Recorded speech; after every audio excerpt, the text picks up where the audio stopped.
Hello everyone, this is MD Rafi. Welcome to my YouTube channel. তো সবাই আশা করি বেশ ভালোই আছেন।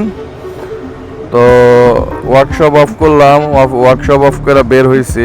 ঘড়ির কাঁটা দেখতে পারতেছেন কিনা জানি না, 11:54 বাজে। তো আজকে খুবই একটা ইম্পর্টেন্ট বিষয় নিয়ে কথা বলবো। থাম্বনেল দেখে অবশ্য বুঝতে পারছেন কোন বিষয়টা নিয়ে কথা বলবো।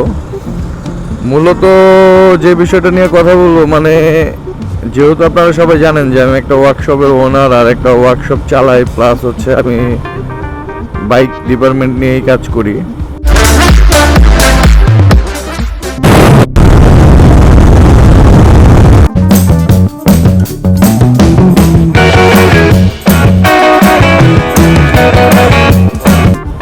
আর আমি ব্লগগুলো তৈরি করি আপনাদের যাতে বুঝতে সুবিধা হয়, যে জিনিসগুলো অনেক ব্লগাররা বলে না বা যেটা না জানা আপনাদের, সেই বিষয়গুলো। তো আপনারা দেখতে পারতেছেন যে আপনাদের ইউটিউব চ্যানেল, এটা আমার ইউটিউব চ্যানেল না, এটা আপনাদের আমাদের সবার YouTube channel MD Rafi expert. তো এমডি রাফি এক্সপার্ট চ্যানেলের এই বাইকটা নতুন আসছে। তো এটা একটা এফআই বাইক। তো যারা এফআই ইউজার আছেন, তো সকলেরই মানে অধিকাংশ মাঝে মাঝে কমপ্লেন শুনি আমার কাস্টমারদের কাছ থেকে। আর এক্সপার্ট মোডতে বেশিরভাগই এফআই বাইক নিয়ে কাজ করা হয়ে থাকে। আপনারা চাইলে ফেসবুক পেজটা ঘুরে আসতে পারেন, ডিসক্রিপশনে লিঙ্ক দেওয়া আছে। তো সবার একটাই কোশ্চেন যে মানে ভাই এফআই বাইক আমার, কিন্তু মাইলেজ আমি এত কম কেন পাচ্ছি। আবার মাঝে মাঝে ভাই মাইলেজ খুব ভালো পাচ্ছি। হ্যাঁ, কথা ঠিক, আপনি মাঝে মাঝে মাইলেজ খুব ভালো পাইতেছেন, আবার অনেক মাইলেজ ড্রপ করে ফেলতেছে। এর ভাই কিছু কারণ আছে, এই কারণটা আমি ক্লিয়ার করে দিই। অনেক ব্লগার এই বিষয়টা এফআই নিয়ে মানে কি বলবো, তারা তো আর বাইক চালায়, ব্লগিং করে, কিন্তু তারা তার টেকনিক্যাল সাইডে কাজ করে না। তো আমি যেহেতু টেকনিক্যাল সাইডে কাজ করি, তো জিনিসটা আমি আপনাদের সুন্দরভাবে বুঝিয়ে দিই যাতে আপনাদের বুঝতে সুবিধা হয়। আমাদের কাস্টমাররা আসলেও তাদেরকে বোঝানো লাগে।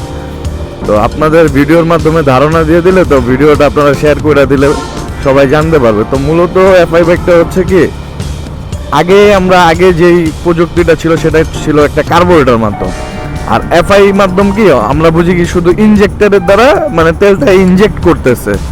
তো আসলে বেসিক্যালি যে তেলটা যে ইনজেক্ট করতেছে, এটা কি শুধু ইনজেক্টরের মাধ্যমে কি চলতেছে? না, আগে শুধু একটা কার্বোরেটর ওয়াশ করলাম, কার্বোরেটর টিউনিং করলাম, এয়ার ফিল্টারটা দেখলাম, বাস ওকে হয়ে গেল, আমি তেলের মাইলেজ টাইলেজ ওকে করে দিলাম।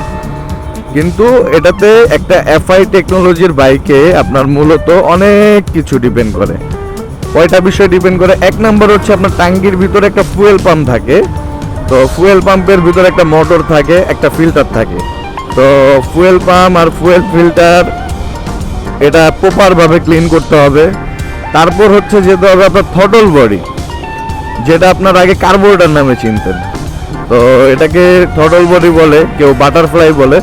তো এটার মধ্যে কয়েকটা সেন্সর থাকে, আইআরসি বাল্ব থাকে, তারপর আইআরসি সেন্সর থাকে। তো এই সেন্সরগুলো ভালোভাবে ওয়াশ করতে হবে, অ্যাডজাস্টমেন্ট করতে হবে। আর এফআই বাইকগুলো অ্যাডজাস্টমেন্ট করার সময় কম্পিউটার দিয়ে সঠিকভাবে ক্যালিব্রেশন করতে হবে। তারপর হচ্ছে ইনজেক্টরটা হচ্ছে আপনার মেশিনে পরিষ্কার করতে হবে। তো টোটাল কয়টা বিষয় গেল? টাঙ্কির মোটর একটা সাবজেক্ট, টাঙ্কির ভিতরে ফিল্টার একটা, দুইটা, 3 নাম্বার হচ্ছে বাটারফ্লাইটা, 4 নাম্বার হচ্ছে ইনজেক্টরটা। তো টোটাল এই 4টা জিনিস মিলায় হচ্ছে এফআই সেক্টরটা। তো টোটাল এই 4টা জিনিস যদি আপনার নিট অ্যান্ড ক্লিন এবং পরিষ্কার থাকে, আর আপনার গাড়ির এয়ার ফিল্টারটা যদি পরিষ্কার থাকে, তাহলে অবশ্যই আপনি ভালো মাইলেজ পাবেন। আর আরেকটা কথা, অনেকে বলে যে ভাই আমরা অকটেন বুস্টার ইউজ করব কি না। হ্যাঁ, আপনারা এফআই গাড়িতে কার্বোরেটর হিসাব বাদ দিলাম, এফআই গাড়িতে অবশ্যই অকটেন বুস্টার ইউজ করবেন, কিন্তু সেটা ভালো মানেরটা।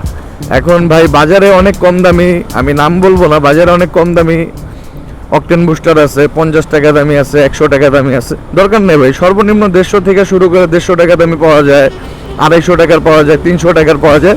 ভালো মানেরটা ইউজ করার ট্রাই করবেন। কারণ আপনি একটা চিন্তা করেন যে 50-100 টাকার মধ্যে আপনি একটা অকটেন বুস্টার কি কাজ করবে বর্তমানে? একটা পানির বোতল, পানি খাইতে গেলে 25 টাকা লাগে, একটা ছোট হাফ লিটারের পানির বোতল।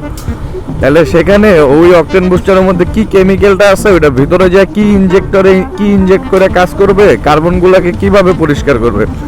তো সবাই ট্রাই করবেন যে একটা ভালো মানের অকটেন বুস্টার ইউজ করার।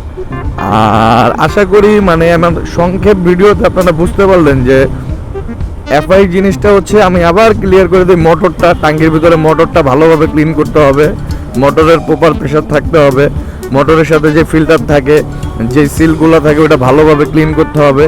থ্রটল বডির ভিতরে 2টা সেন্সার থাকে, সেই সেন্সারগুলো ক্লিন করতে হবে। তারপর হচ্ছে ইনজেক্টর মেশিন দ্বারা ওয়াশ করতে হবে, কারণ এগুলো হাতে ওয়াশ করা পসিবল না, এটা সম্পূর্ণ মেশিনে করতে হবে।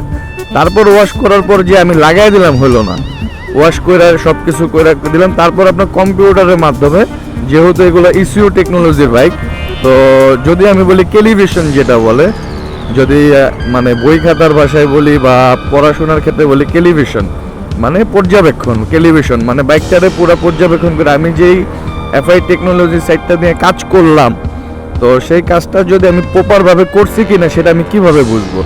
সেটা তো আগে আমরা হাতে ঘুরায় ঘুরায় বুঝতাম, তো সেটা কম্পিউটারের মাধ্যমে আমরা দেখবো যে মানে আমাদের কম্পিউটার নির্দেশনা দিবে যে মানে সুজুকির বাইকটা এইভাবে করেন, ইয়ামাহার বাইকটা এইভাবে করেন। এটার কিছু কিছু একটা নির্দিষ্ট চার্ট আছে। যারা আমরা এই মেকানিক্যাল সাইটগুলো নিয়ে পড়াশোনা করছি বা মেকানিক্যাল সাইটগুলো নিয়ে কাজ করছি, তো আমরা এই বিষয়গুলো জানি। তো কম্পিউটারের নির্দেশনা অনুযায়ী পরে লাস্ট ফিনিশিংয়ে আমরা টিউনিংটা করে দিই। তো প্রপার যখন টিউনিংটা চলে আসে, তখন আপনি ইজিলি অবশ্যই এফআই গাড়িতে ভালো মাইলেজ পাবেন। শুধুমাত্র একটা ইনজেক্টর ওয়াশ করলাম, আমার বাইকটাতে আমি ভালো মাইলেজ আশা করলাম, বাইক জীবনেও পসিবল না। সেটা যেই বাইকই হোক, যেই কোম্পানিরই বাইক হোক। অনেকে আমি এরকমও দেখছি আইসা বলে, ভাই মাইলেজ পাই না, আমি তো এরকম ওয়ার্কশপে গেছি, আমি ইনজেক্টর ওয়াশ করছি। আমি কি ভাই শুধু ইনজেক্টর ওয়াশ করছেন? বলে কি হ্যাঁ। তো ভাই শুধু ইনজেক্টর ওয়াশ করলে হবে? ইনজেক্টরটা তেলটা পাচ্ছে কোথা থেকে? ইনজেক্টরটা তেলটা পাচ্ছে আপনার ট্যাঙ্কি থেকে। ট্যাঙ্কির ভিতরে হচ্ছে আপনার ফুয়েল মিটার, ফুয়েল পাম্প, এগুলা দেখতে হবে। তারপর হচ্ছে থ্রটল বডি ক্লিন করতে হবে। থ্রটল বডির ভিতরে আরো 2টা সেন্সর আছে, সেই 2টা সেন্সর দেখতে হবে। তারপর ইনজেক্টর দেখতে হবে। শুধু ইনজেক্টর তেল মারে দেখে আমি ইনজেক্টর দেখা দিলাম, এর মানে আমি মাইলেজ ভালো পেয়ে গেলাম, এটা টোটালি ভুল ধারণা ভাই। এটা অনেক বাইকাররা জানেন না বিধায় ভিডিওটা বানানো, আবার অনেক বাইকাররা জানেন, আমার থেকে অনেক ভালো জানেন, তো তাদের জন্য আমার ভিডিওটা বানানো না। যারা না জানে তাদের জন্য ভাই ভিডিওটা বানানো, ঠিক আছে? কারণ আপনারা তো জানেন, আপনাদের বলার কিছুই নেই। আর যারা না জানে তাদের জন্য আমার এই ভিডিওটা বানানো। তো এফআই টেকনোলজি সম্বন্ধে আশা করি বুঝতে পারছেন। যদি প্রপার যেখানেই কাজ করান, যেই সার্ভিস সেন্টারই করান বা কোম্পানি অথরাইজ জায়গায় করান বা কোনো ভালো স্পেশালিস্ট দিয়ে করান, যেখানে এই টেকনোলজিটা বুঝে ভালো, সেই জায়গাটায় প্লিজ কাজ করাবেন। তাহলে আশা করি আপনি একটা ভালো একটা সার্ভিস পাবেন। সার্ভিস বলতে কি, আপনার বাইকটা স্মুথ চলবে, তখন আপনি তেলের মাইলেজটা ভালো পাবেন, 100% ভালো পাবেন। যদি কারণ ভাই প্রপারভাবে যদি, এফআই তো শুধু ইনজেক্টর না, বারবার বলতেছি, এফআই কিন্তু ইনজেক্টর না। এফআই টোটাল কয়টা সিস্টেম? ট্যাঙ্কির ভিতরে একটা মোটর, ফিল্টার, থ্রটল বডি, 2টা সেন্সর, তারপর হচ্ছে ইনজেক্টর, আবার কম্পিউটার, ক্যালিব্রেশন। তো টোটাল সব কিছু মিলে টিলে যদি আপনি 100% যদি অ্যাকুরেট টিউনিংটা করা যায়, তাহলে তখন আপনি এফআই এর যেই মাইলেজটা আপনি আশা করতেছেন 100% ভালো মাইলেজটা পাবেন। আজকে আমি এফআই বাইকটা চালাচ্ছি, তাই আপনাদের এফআই এর বিষয়ে বললাম। আর নেক্সট টাইম যদি কারো কার্বোরেটর বাইক সম্বন্ধে জানার ইচ্ছা থাকে, আপনারা জানেন যে আপনাদের ইউটিউব চ্যানেলের পরিবারে আরেকটা বাইক আছে, অ্যাপাচি আরটিআর 160। তো সেই বাইকটা সম্বন্ধে যদি আপনারা জানতে চান বা কার্বোরেটরের মাইলেজ কিভাবে কি করলে বাড়বে, তাহলে যদি আমাকে কমেন্ট বক্সে অবশ্যই জানাবেন, তাহলে আমি ওই কার্বোরেটর বাইকটা নিয়ে বের হব ইনশাল্লাহ। আর কার্বোরেটরের সম্বন্ধে বলবো যে কার্বোরেটরের কোন কোন বিষয়গুলো দেখলে আপনি সঠিক মাইলেজটা পাবেন, ঠিক আছে? আর সব সময় চিন্তা করবেন যে একটা ভালো জায়গায় ভালো টেকনিশিয়ান দ্বারা কাজ করার, একটা ট্রাস্টেড শপে কাজ করার। তো সবাই আশা করি বেশ ভালো আছেন, ভালো থাকবেন। কি হইলো বাস কি করতেছে? তো যাই হোক ভাই, আজকের ভিডিওটা বেশি আর বাড়াবো না, আজকের ভিডিওটা এই পর্যন্তই। সবাই ভালো থাকবেন, সুস্থ থাকবেন। আর যারা ভিডিওটা নতুন দেখতেছেন আমার চ্যানেলটাকে প্লিজ সাবস্ক্রাইব করবেন, বেল আইকনটা প্রেস করে দিবেন। আজকের ভিডিওটা এই পর্যন্তই। আসসালামু আলাইকুম রহমতুল্লাহ।